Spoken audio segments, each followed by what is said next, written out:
Okay, I think we can probably get started. Did you think, Hansi? Yeah. Yeah.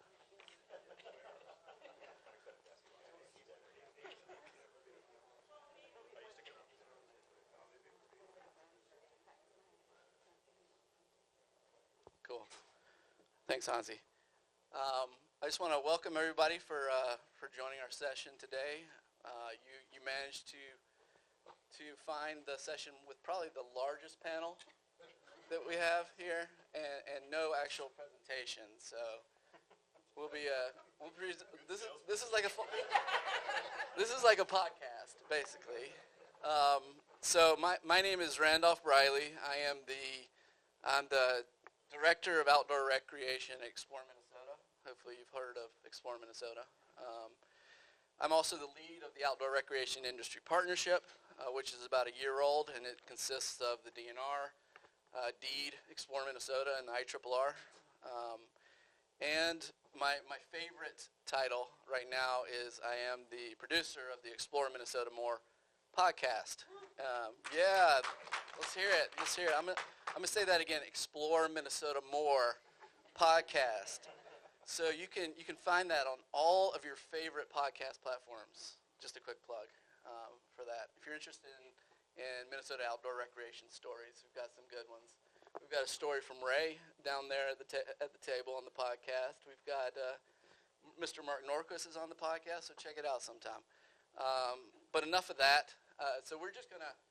This panel I think is entitled "Welcome to MinneSOBA," and it's all about the importance of collaboration within the outdoor recreation industry in Minnesota, and the development of a new kind of vehicle or association called MinneSOBA, which is the Minnesota State Outdoor Business Alliance, which is a group of Minnesota businesses who identify shared goals and have a unified voice to make those goals happen. And so some of the folks on this panel have been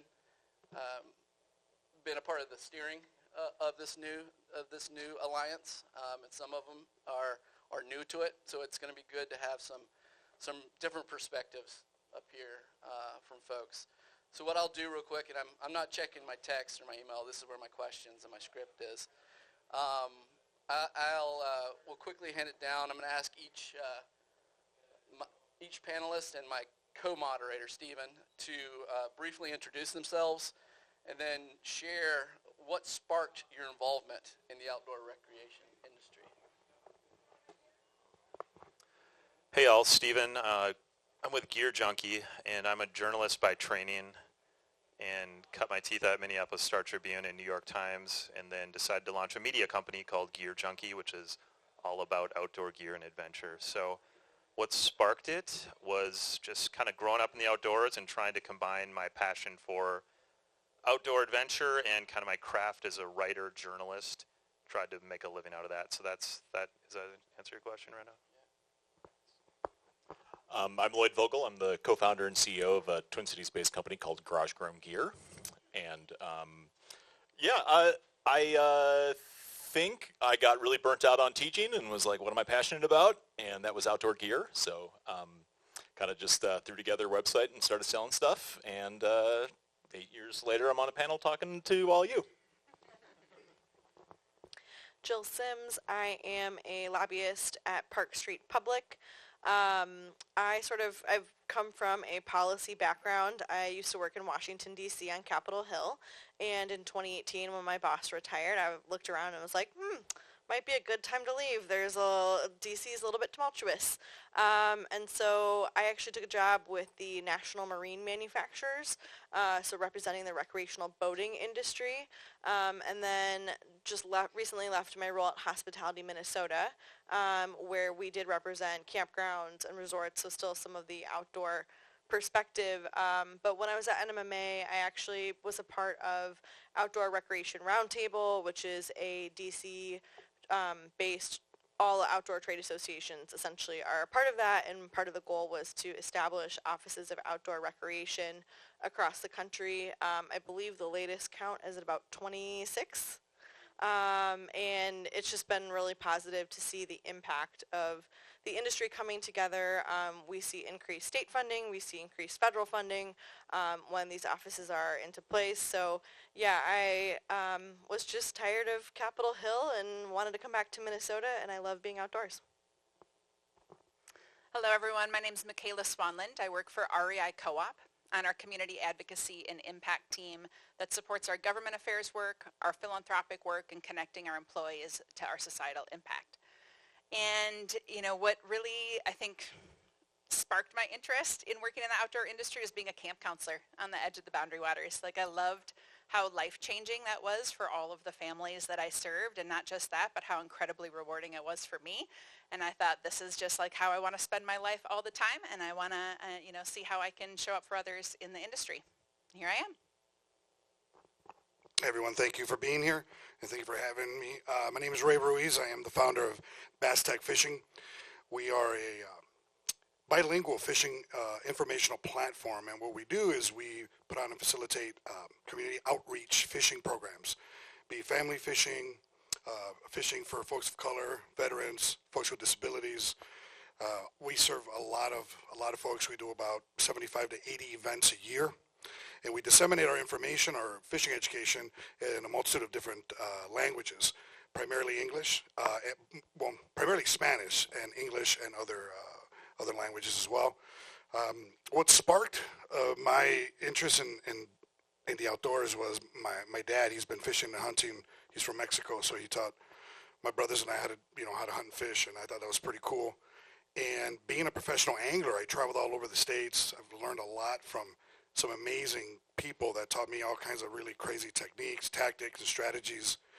And I wanted to teach that. I wanted to give that back because I thought God gave us all gifts, and you can't take them with you, so might as well give them away. So that's what sparked my interest in doing this work. So thank you for having me.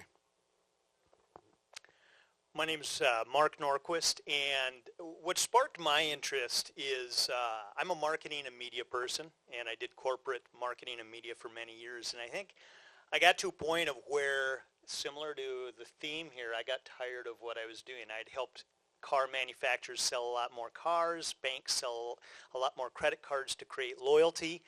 What can I do with this expertise that's more meaningful? And so at that point I went out on my own fully with my LLC, which is Green Edge Strategies, and part of that is we created an educational platform called Modern Carnivore, which gets adults into the outdoors, specifically around fishing, hunting, and foraging. And I think what tied in with that was, seeing stats like recently, I think it might have been an REI study that said kids spend 4 to 7 minutes a day outside. And so we have a need, and that's why everybody here, it's great to see everybody and the energy that people have for getting more people outdoors.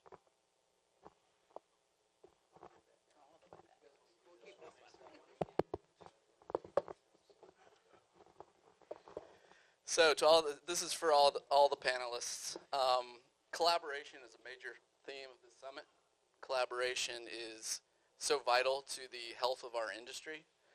How do you currently see collaboration happening in the outdoor industry, and what are the challenges you face in achieving collaboration? So this is for anybody. Just fight over the mic and go. It's right here. I'll start. I have had a really wonderful 23-year career at REI, and most of that time was spent in a community engagement role in Minnesota. And so I've had the great pleasure of seeing fantastic collaboration between REI, lots of different nonprofits, land managers. I think the area of opportunity for us was in the business space.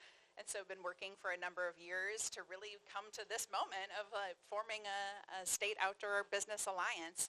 So that's, I think, where at least the weakest link was from my perspective at REI was wanting to raise that business voice and collaborate more there.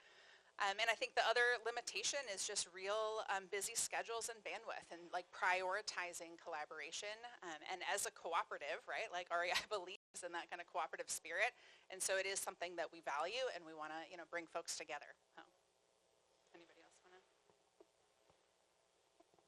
I guess, I think our experience kind of as a niche within the space is just that it feels like the outdoor industry has a lot of different silos that don't always speak to each other. I think even just on this call or on this panel and getting involved in MinneSOBA, there was no one that I knew prior to it, and having partners like Garage Groom Gear at the table as well as Winnebago.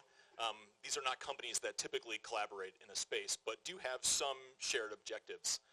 So I think, I've been very intrigued by what this could be, simply because there are not natural forums for companies to be able to interact, especially as a small business where you already have a million things on your to-do list, and talking about broader priorities is not always one of those things.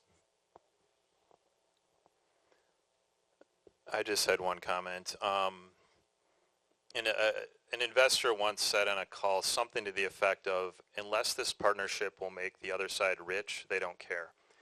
And it was kind of rash, but I feel like when you try to collaborate or partner, the incentives need to be kind of like 1,000% pointed on the other side to start with. And otherwise, it just won't work. I think the outdoor industry is really good at pretending like we all want to work together, but when pen comes to paper, I don't know. I mean, certainly I'm not trying to be gloomy here, but align incentives. Really make the other person, the other entity, make it very advantageous, whatever it is. So I've found that to be successful, and almost everything else to not work. That's been my experience.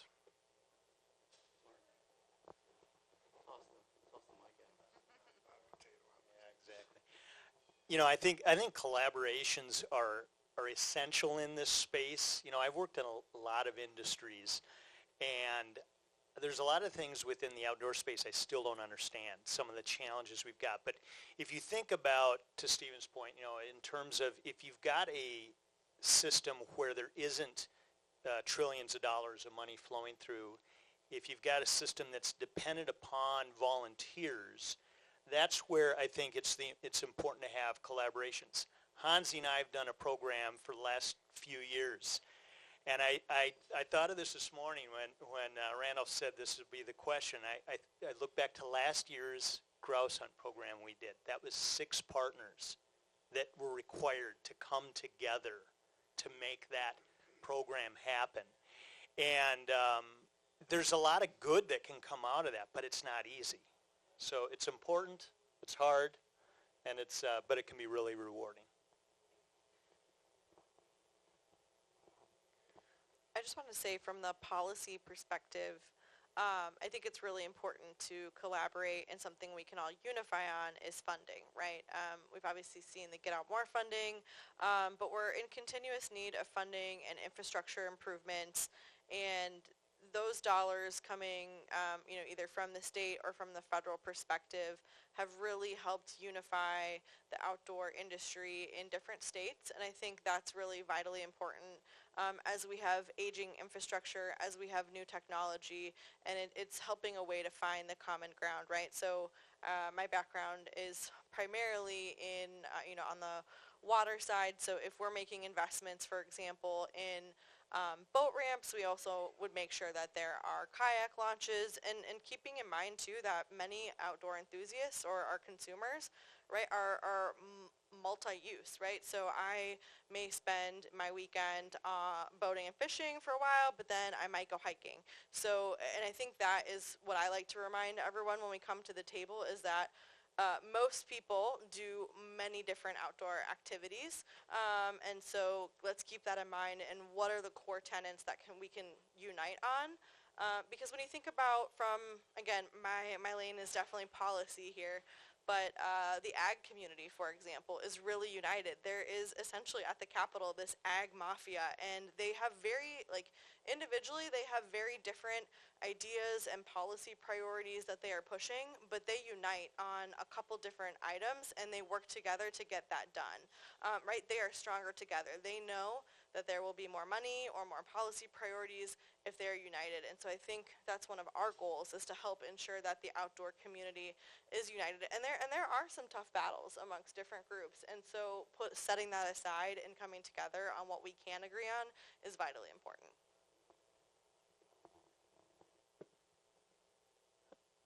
I'll just say one more thing, then I'll move on, and we can do kind of a rapid fire with some of the panelists. But the outdoor space, people have such big hearts. They want to work together. Everybody's aligned on kind of lifestyle and mission. And for that reason, there's a lot of kind of positive reinforcement to potential collaborations and partnerships that in the end don't happen. And I've just seen this throughout my career where let's totally work together. And then when actually they get back to the office and look at their budget, it just can't happen. So I think really being in the eyes of who you're trying to partner with, whether that's a gear brand or organization, and saying where do they have budget, where do they have initiatives to go toward, and how can I kind of fit into that mix. So that's been how I've been able to build partnerships, deals, collaborations.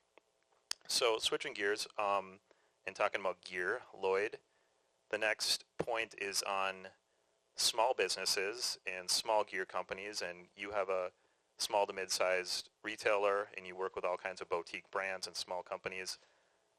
Tell us more about that landscape, the small, maybe 1 or 2 person shops, and how you interface with the broader outdoor space and the bigger companies, the bigger organizations. Yeah, well, I think in the Midwest we're really fortunate to have a lot of small makers.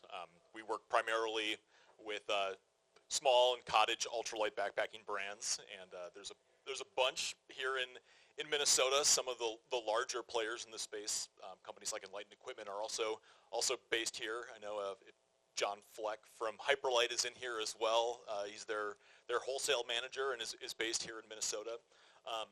But there's this entire ecosystem and undercurrent of small brands that exist in the outdoor space that oftentimes just simply doesn't have a lot of visibility by bigger media or really carried in more traditional retail.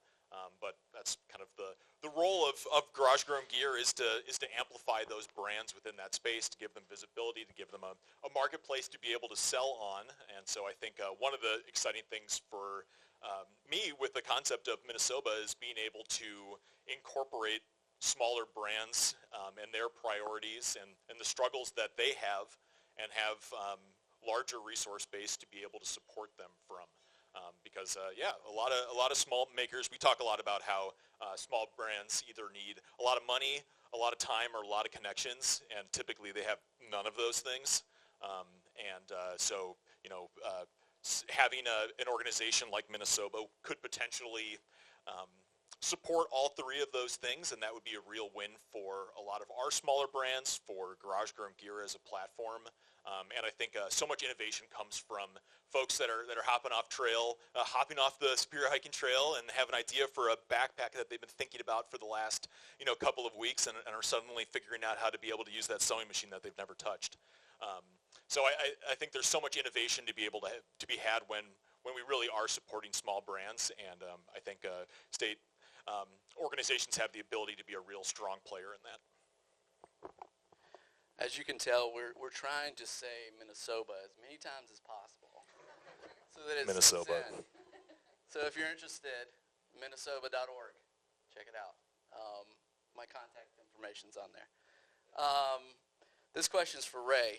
As founder of BazTech, how do you view your business's role in shaping the outdoor industry's future, especially a business like yours that is nonprofit, and how do you see that fitting into the outdoor industry and the outdoor industry's future?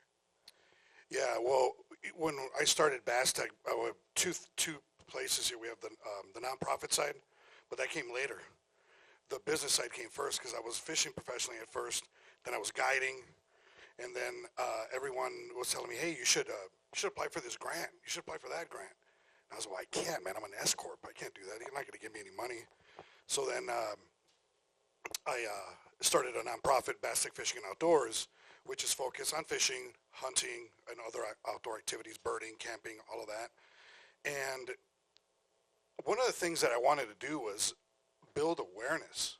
That's number one, because when I was at my time at the DNR, I was telling the guys from the Star Trib, big shout out to Star Trib over there, nobody knew what the DNR did, who they were. They just thought they'd pull you over and, hey, let me see your license. And the public didn't have any idea, because why? Well, there's no awareness built. Right, Mark? I mean, you agree with that? Yeah.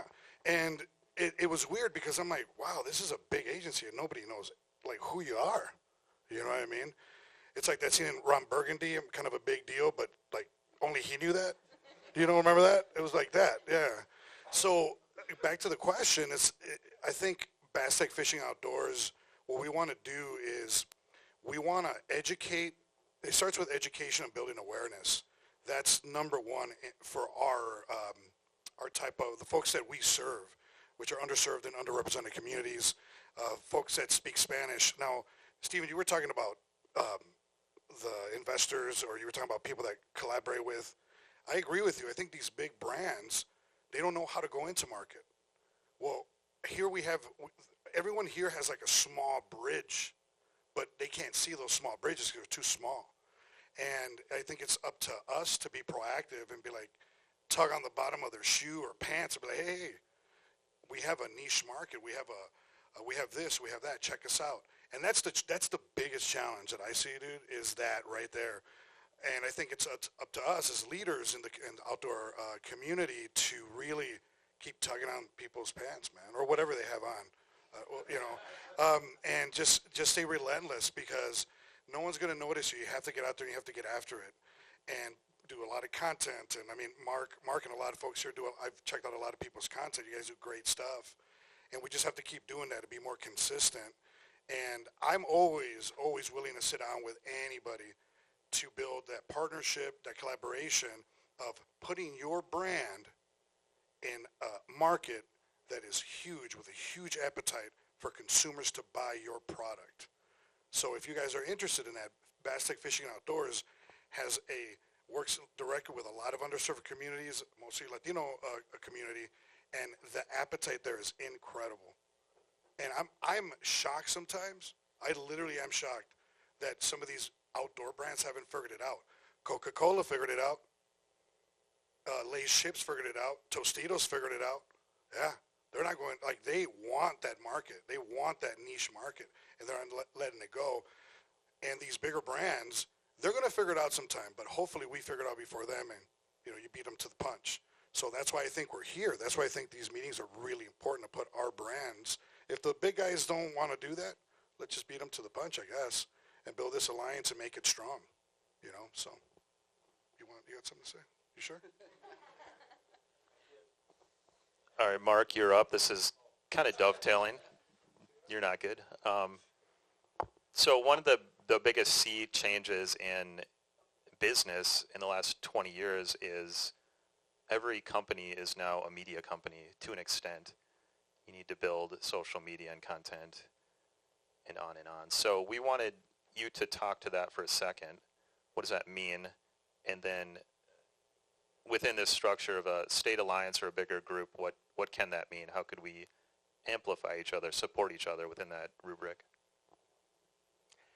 Who here creates media at some point during the week for their job? Yeah, exactly. Everybody's a content creator. Everybody's a media person nowadays.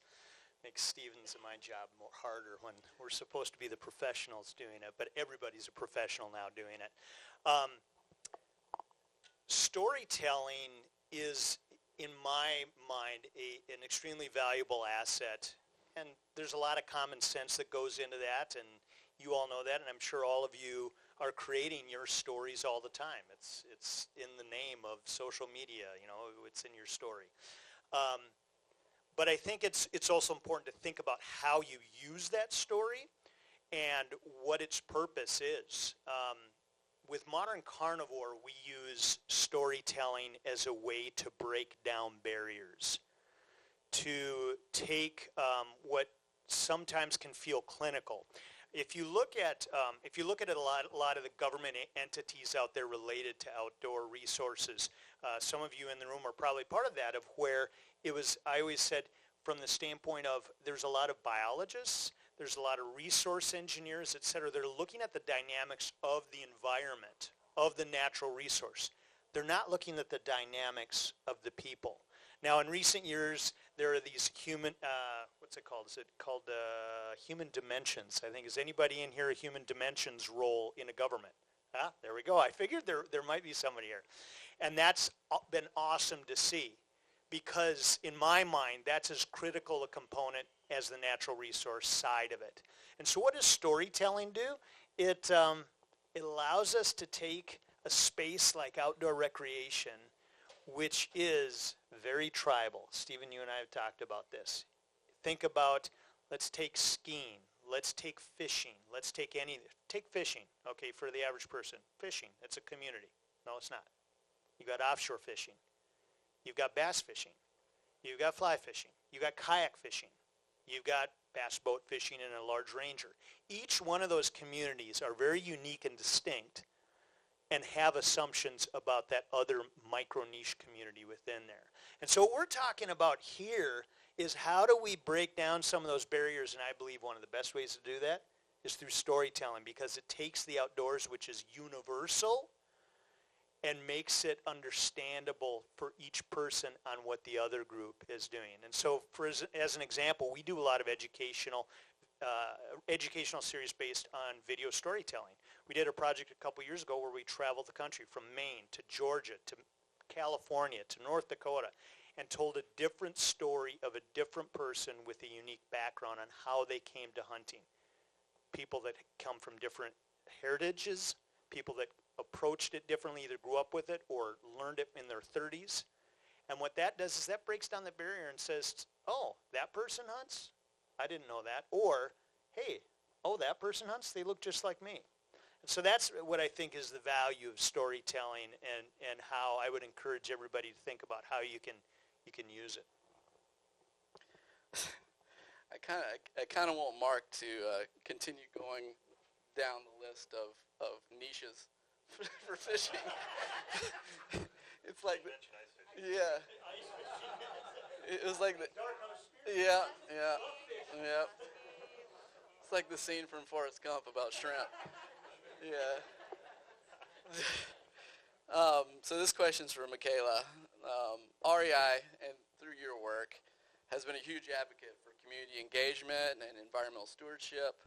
How does REI see its role in supporting smaller businesses and local communities? And can you share an example of this? Yeah, I mean, there's so many, and thanks for that. It's definitely something I feel really proud of at REI, is how active we have been in that environmental stewardship and community engagement space. But an example around small businesses is, I don't know if you all know this, but it's estimated that there's 1% or less outdoor entrepreneurs that are people of color. Like, we can change that. And at REI, we believe we have an obligation to. So we've started a program called Path Ahead Ventures that has $30 million investments that we make, really to try to help those founders, those entrepreneurs that are people of color, gain traction. And so there's different, if you have an idea that hasn't even started yet, or you have a business that you want help growing, there's infrastructure and support around that.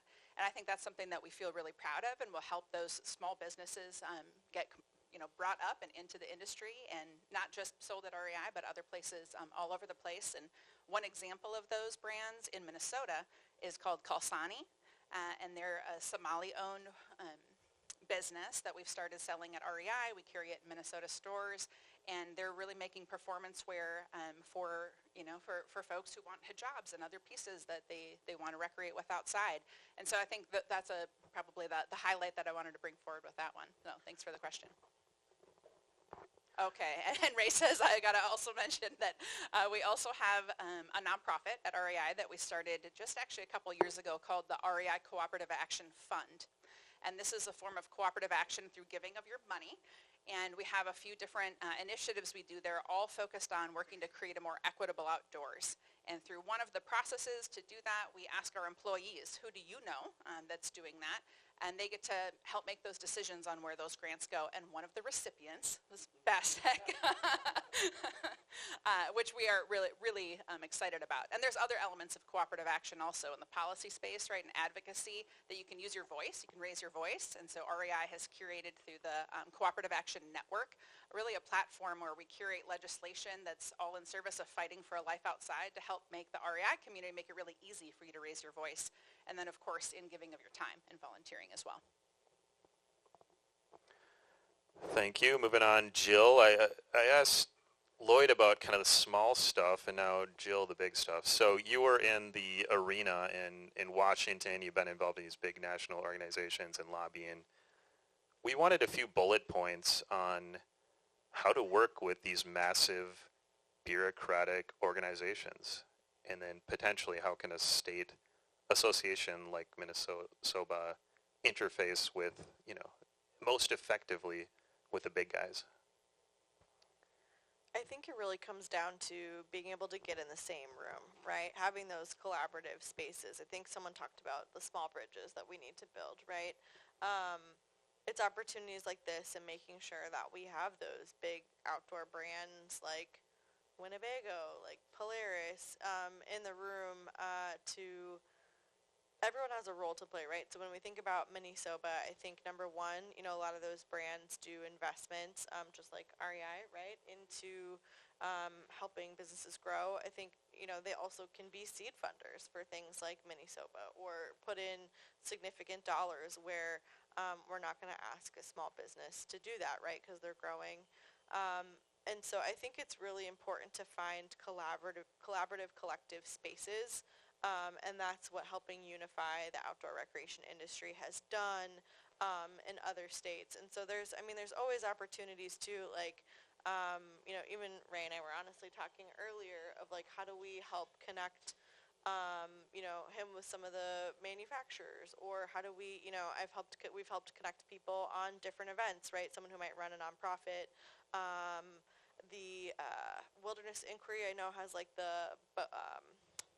what is it? It's like the boatmobile, kind of the canoe-mobile. Sorry, I'm like, it's been a long day. I apologize. But I remember having conversations with Greg Lace a few years ago of like, can a pontoon manufacturer, redesign something for them? Or it actually even brought up a great conversation about accessibility, right? So NMMA, where one of my former employers and who I represent now on the lobbying side, they have a certification program, and a lot of the widths of many doors onto pontoons aren't necessarily entirely accessible for wheelchairs. So I think it's really finding those spaces to convene is the first step in really getting everyone in the room. So this is a question for all the panelists. We're going to dig a little bit deeper into the why behind the MinneSOBA. So there's a growing call for a formal state business alliance to advocate for the industry. As you mentioned, there's 26 state outdoor business alliances currently in existence, 25 states and one province. I think it's British Columbia has one. And if you look at the data and if you look at the success, it really, the states that have unified voice in the outdoor recreation industry see more success over time with regards to deliverables for infrastructure funding or opportunity funding and whatnot. And so my question to y'all is beyond the business side of things, how do you think a coalition of businesses could support other areas, not just the business side? So how would MinneSOBA support conservation, outdoor equity, public engagement, and other outdoor? And this is a question opened up for anybody who'd like to answer.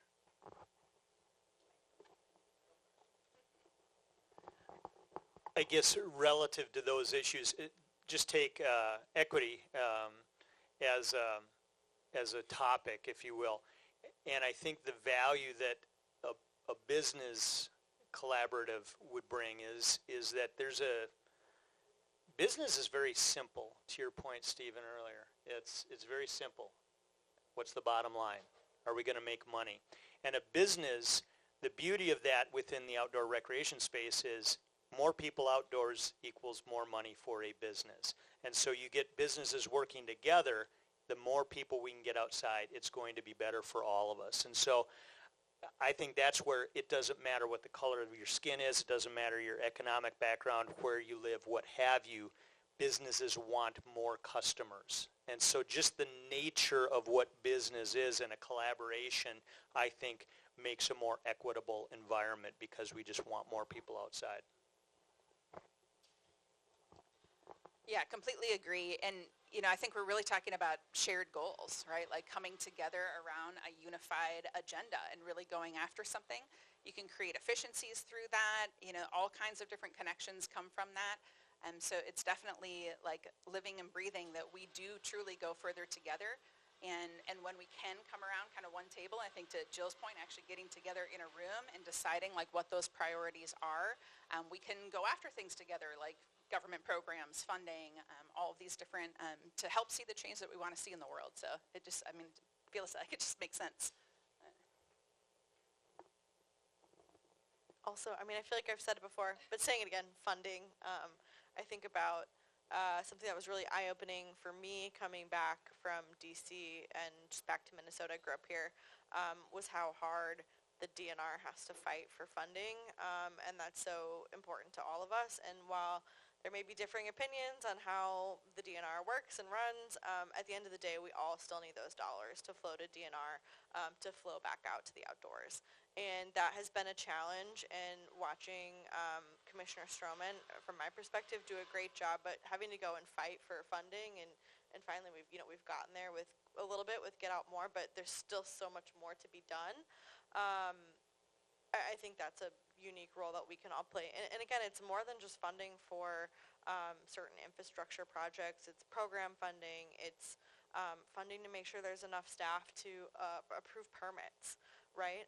If you want that new boat launch or trailhead or X, Y, or Z. And so I think just ensuring that we find ways to support the government structure that does support us, even when we have our differences with them.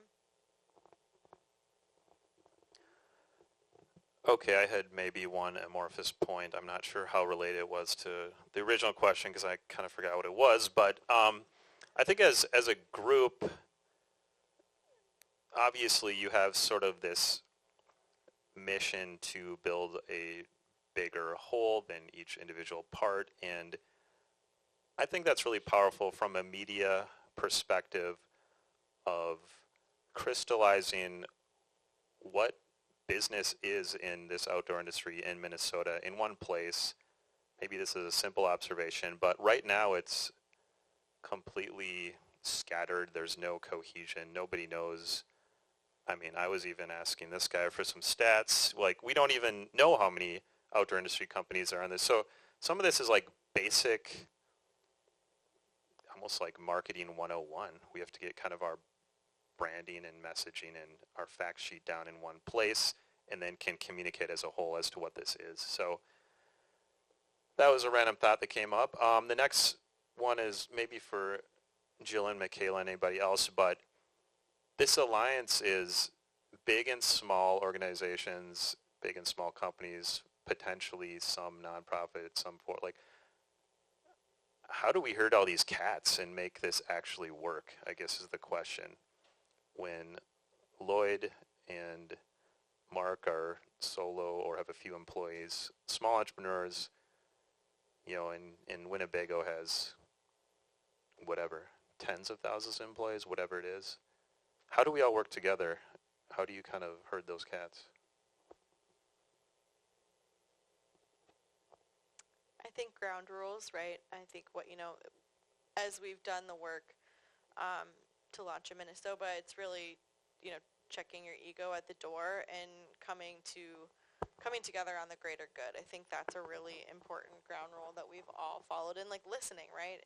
It's really important to listen to everyone's perspective and keep the focus narrow. I think when we started, just tossing around ideas for what could be priorities, I think there were maybe like 10 out there. And focusing on, okay, what are our top 3, and what is going to have the broadest impact. It's really important that we keep that focus and don't really allow that mission creep. And then again, those ground rules of respect and listening and being for the greater good, I think is really important. Yeah, and I think it's also important to note we're not the first state to do this, right? So you just heard Randolph say that there's 26 other business alliances out there, so let's learn from them. Like, let's see how they're doing this, and there's some great collaboration at the national level between the business alliances as well. So we have resources out there we can learn learn from others for sure. And then Jill said this earlier, but there's also like different things you can implement in like a funding structure, right? If we want to hire staff to support the Alliance, small businesses maybe don't pay into that, but larger businesses like REI do. So we make financial contributions to help stand something up when we might have more of the means to do that. So if you're really interested in learning more about what a State Outdoor Business Alliance can be, I would really recommend maybe looking up, Googling Maine Outdoor Brands. So Maine Outdoor Brands, they've been doing this for what, 20 years or so? They've been doing it for a long time. It started on a napkin in a bar in Maine, Bangor, Maine probably, and now they do an annual summit that's 500 brands that come together from the state, from across the state. And so they are an amazing example for us to aim for eventually. Another good example you might want to look up too is it's from North Carolina. It's called Made by Mountains.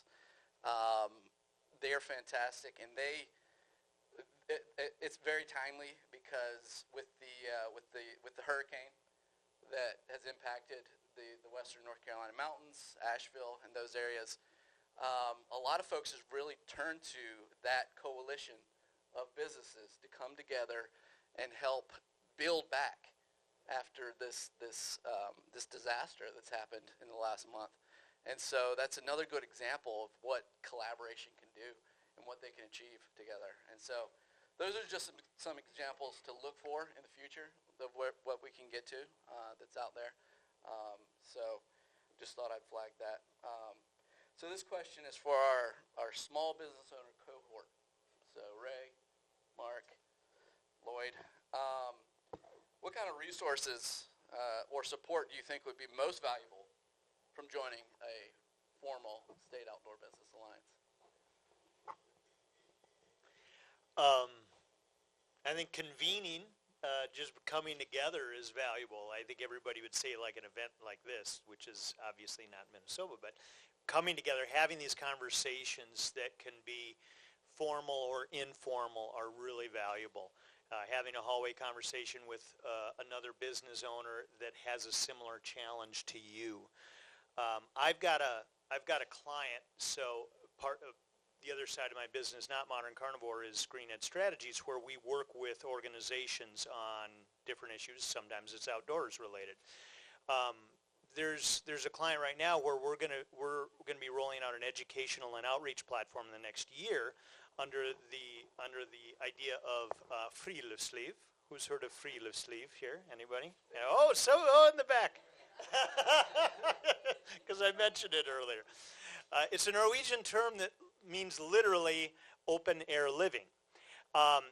This, in terms of the educational side of that platform, it's going to be critical that we have partnerships across the state of Minnesota, because this will be a Minnesota-centric initiative. And so that's where having, again, a place and an opportunity to have dialogue with others, whether it's a manufacturer of equipment or it's a destination with infrastructure, those are the types of things that are critical. And so I can see the opportunity to network with other businesses being really valuable. Yeah, that's a good point.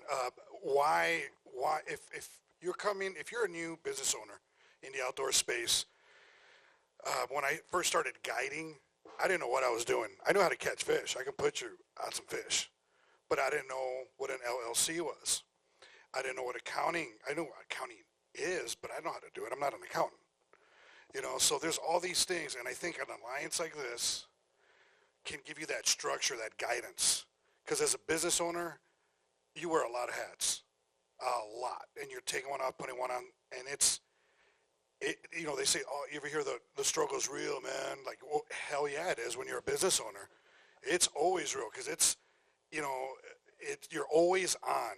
And I think when Randolph approached me about this, and he's like, man, check this out. And I was like, dude, that's a great idea. It's still, don't get me wrong, it's still going to be hard as hell to be a business owner, but this at least gives you a lot of resources. And it doesn't make things easier, but it gives you the ability to learn faster. And when you do make mistakes, you don't make really big mistakes. You fail fast, And you're like, oh, okay, I learned from that. All right, time to move on. And that's, I think, the value that this particular effort can bring everyone here. And if you're not a business owner, tell somebody that owns a business, hey, you got to join this, dude, because this is going to save your ass a lot of time. And it's going to keep you focused on what you need to be focused on, and they have this resource and that resource. And I wish I would have had something like this when I started. I mean, I would have made way less mistakes. You know what I mean? So, and again, I'm not selling anything to anybody. I'm just making just a suggestion and trying to answer the question. But if you do know somebody, or if you are a business owner, or you know a business owner, definitely please support this, because I think this is incredibly critical to not only your business success, but to the success of the community as a whole. Because remember, you're all gonna work together one day, everyone. And all rising tides float all ships, make all ships rise. So, Mr. Vogel. Yeah, definitely support everything you just said. Yeah, small business owning should not be overly romanticized on any level. But I do think that, there's a lot of stats out there about how solo entrepreneurs are way more likely to kind of just give up than folks in partnerships or that have strong community around them. And we see it with a lot of brands that we work with. Rarely do brands go up in flames. They just kind of peter out. It's not as successful as they'd hope it could be, and it would be way easier just for them to work for someone else. So frequently it's not brands going bankrupt. It's just the reality isn't lining up with their expectations. Because, yeah, we're not all experts in business when we started off. I had no idea what I was doing. My first business was not successful. But I learned a lot through it and did not have a connection to a lot of resources. And I think very tangibly, like if I had had the opportunity from a very early spot to be able to talk to someone who actually knew about marketing, if I could, talk to someone from REI about, what it is like what margin should I be expecting on products, man, that would have been nice. Or like, what is financing, or how do you even start an LLC, or what is an operating agreement? I mean, a million things that if you are in a community of other business owners, they're going to be able to, tell you in a 10-minute sit down. But to me, it's a foreign language. So I think there's some very tangible things of just like resource sharing and collaboration. And I think one of the cool things is that Garage Grown can be on a panel with REI and be like, that's cool. There's a lot of space in the industry for both of us to be able to exist, and that's really neat, and not to have to think of each other as competitors. I think very tangibly too, a lot of the trade shows that I show up to, being at Outdoor Retailer this past summer, it was really cool to see.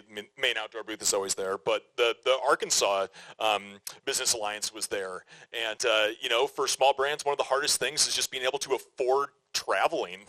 And so to be able to have an institution that's got your back on a state level, to be able to advertise itself at national shows and to bring smaller brands along for the ride, I think this is a great example of how there are some very big brands in our state that can really support small brands. And I think going to some of the questions from earlier, I don't think we have to agree on everything. I don't think it's reasonable for all of us to be able to agree on everything. I think it is one of those prime examples of not letting perfect to be the enemy of good.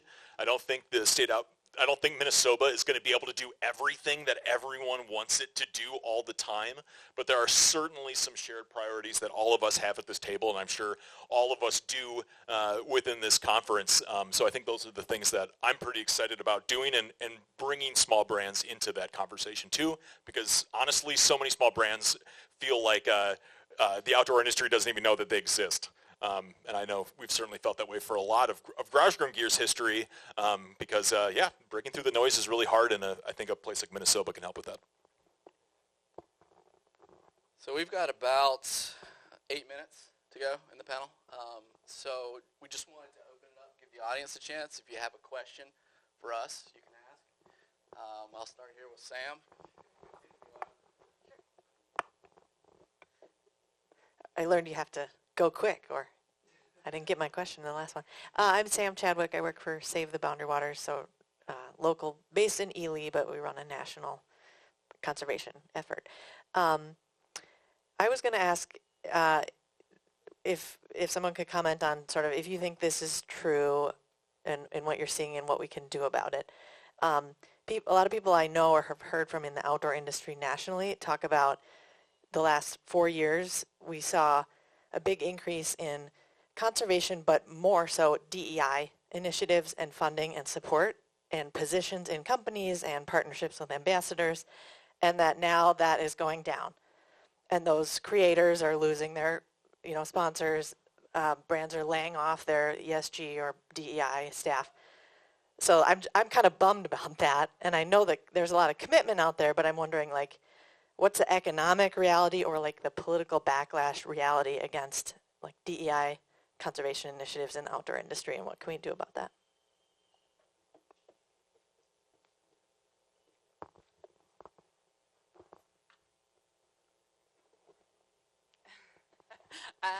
Well, I can't speak to the brands that are making those choices because we're definitely not at REI. But that is not maybe the reality everywhere else. But I think we know that diversity in the outdoors is good economy, right? It is good for all of the businesses, all of us here.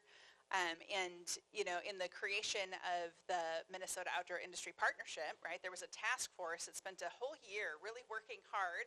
Hansi, many of you were maybe on that. And there's a great kind of recommendation sheet that was produced from that. And if you haven't checked that out yet, read through it. And it really like solidifies how important that is. And I think research also, right, and like helping share that information, disseminating that, standing up for like why it's important, sitting here asking that question right now, are all really important things that we can do. But what else? I guess the only thing I would add is, to your point, Sam, I think I would hope that we're maybe going to a place of where if we're seeing less of it sort of labeled that way, it's just becoming more naturally the way people operate. Maybe that's not, maybe that's too positive a thought. But I mean, like the programs we do from the start have been focused on how do we get different groups involved. And I would hope that every organization is doing that. And I think the DEI programs and other things help push it to the next level and raise the awareness. But I mean, I think it's a complex issue, but hopefully more and more are just making it part of the way you operate is what I would hope. I want to make one more addition quick, and then I'll pass it to you. The businesses, yes, also government, right? Like I think one of the successes that we've seen in some states is the creation of outdoor equity funding. And so there's different strategies, right? So, and I'm not saying that businesses should be laying off their DEI people or not prioritizing that. I hope that they are, but there are also other strategies out there. And that's something I would actually really love to see the state of Minnesota go after, and New Mexico has a really great example for us to look at. Yeah, so Sam, that's 100% happening. I mean, I think we see it across the entire outdoor industry. It was very in vogue to support DEI and to really support creators of color. And it feels like that time has passed where companies are really prioritizing that in budgets. I would say one of the interesting things that we observed from just kind of a small business perspective is that after the murder of George Floyd, I think there was this understanding that prior to that, there was this understanding that small business owners needed to understand social media, they needed to understand finance, they needed to understand ambassador teams, and I think post that, there was it suddenly became something that was a part of business that one had to now start considering of what is your voice, how do you interact with social justice, with social issues. People, I think there became certainly a much more collective consciousness around what is the identity, what are the politics, what are the belief structures of companies that you're supporting. And I know we've seen that within GarageGround. I was on a YouTube video the other day where I mentioned absolutely nothing about politics, and we got railed on for being some leftist organization that manifested in a whole bunch of comments about saying that I look like I use pronouns, which I do. Who doesn't? I mean, it's pretty much impossible not to. But I think that is I don't know how that falls necessarily within that, but I think it is something that companies need to continue to push, and has been really interesting to see how our small brands have kind of approached as a solo entrepreneur big ideas like DEI.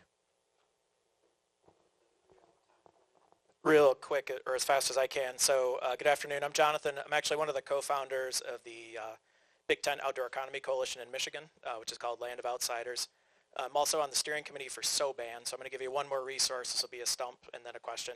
So SOBAN, S-O-B-A-N, is the State Outdoor Business Alliance Network. If you go to soban.org, it'll give you links to all the states across the country that have some form of either a Big Tent Coalition or an Outdoor Business Alliance. And I make that distinction really specifically because of the word business in the nomenclature. In some cases, that's actually been a barrier to getting more folks involved than less. So here's the question, and it's not an easy one or a short one. What we're also seeing is an increase in the number of state offices who are seeding the idea of an outdoor business alliance in a state. And our assumption is that there's sort of three ways that a business alliance interfaces with the state. One is on behalf of, the second is alongside of, and the third is against. So I'm curious if you could speak a little bit to how you see MinneSOBA positioning itself, not as an adversary to the state office, but maybe not always as a friend as well.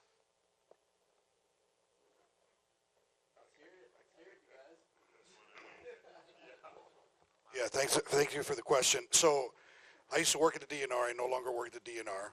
And what I did for the DNR is what I still do now. The reason I can do it a lot different now because I have complete autonomy. I don't have any red tape, like in bureaucracy. And the DNR has hired me to put on and facilitate fishing programs all through the state. So I'm working with them, not for them. And it's a great partnership. It's awesome.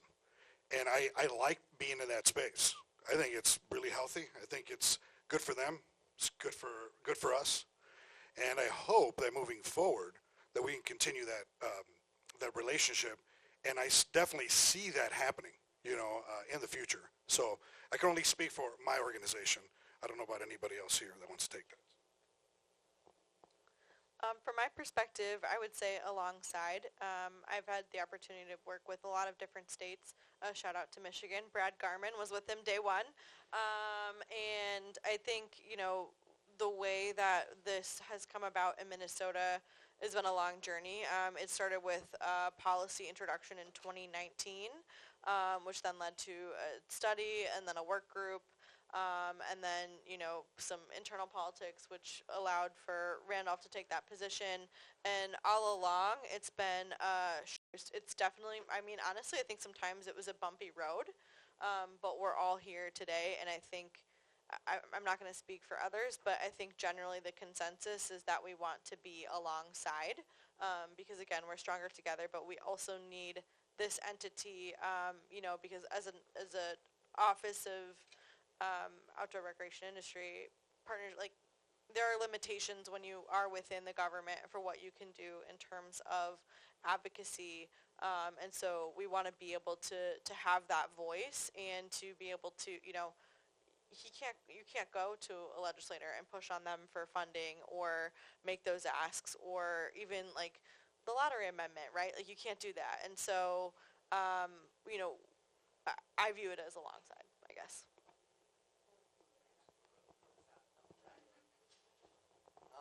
Thanks for everyone for joining us today. I want to thank our panel for speaking out on this. I want to end it with two quick last calls to action, I guess.